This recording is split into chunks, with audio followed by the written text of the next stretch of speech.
आमचं घर बांधताना कोणती गोष्ट चुकली ना आमच्याकडून तीच मी आज तुमच्याबरोबर शेअर करणार आहे. आणि तुम्ही पण जर अशी काही चूक केली असेल किंवा नसेल केली, तुम्हाला घर बांधायचं असेल तर तेही मी तुम्हाला थोडंसं मार्गदर्शन करण्याचा प्रयत्न करेल. हॅलो, कसे आहात सगळे? मजेत ना? आपलं खूप मोठं स्वप्न असते की आपलं स्वतःचं एक घर पाहिजे. तसंच आमचंही खूप मोठं स्वप्न होतं की आमचं स्वतःचं एक घर पाहिजे, कारण की आम्ही 10 वर्षापासून भाड्याने राहत होतो. म्हणजे मी तर नाही, परंतु माझे म्हणजे अंशूचे पप्पा जे आहेत ना ते सांगायचे मला की आम्ही 10 वर्षापासून भाड्याच्या घरात राहत होतो.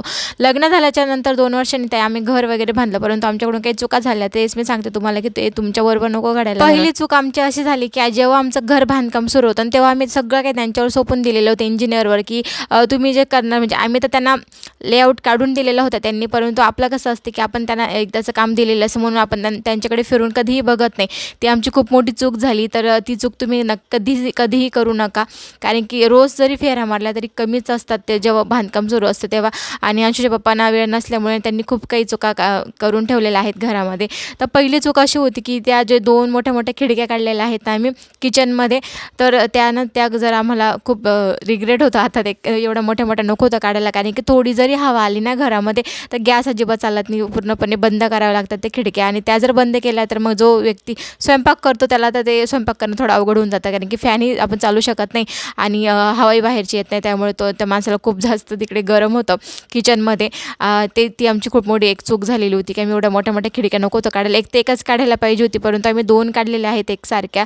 तर ती आमच्याकडून एक मोठी चूक झालेली आहे. आमचं किचन ना सगळ्यांना आवडतं, कारण की त्या 2 मोठ्या मोठ्या खिडक्यांमुळे सगळ्यांना जास्त करून आवडतं, कारण की ते ना खूप मस्त हवा येते उन्हाळ्यातसुद्धा आणि इतर दिवशीसुद्धा. परंतु जेव्हा स्वयंपाकाची वेळ येते ना तेव्हा त्याचं बंद करावे लागतात, तेच मला ती गोष्ट एक आवडत नाही. तर ती एक गोष्ट जरा मी म्हणजे दिसायला तर खूप छान दिसतात त्या, कारण की खूप मोठ्या मोठ्या आहेत म्हणून हवा पण मस्त खेळती असते. आणि सगळ्याच रूममध्ये आम्ही अशा मोठ्या मोठ्या खिडक्या काढलेल्या आहेत.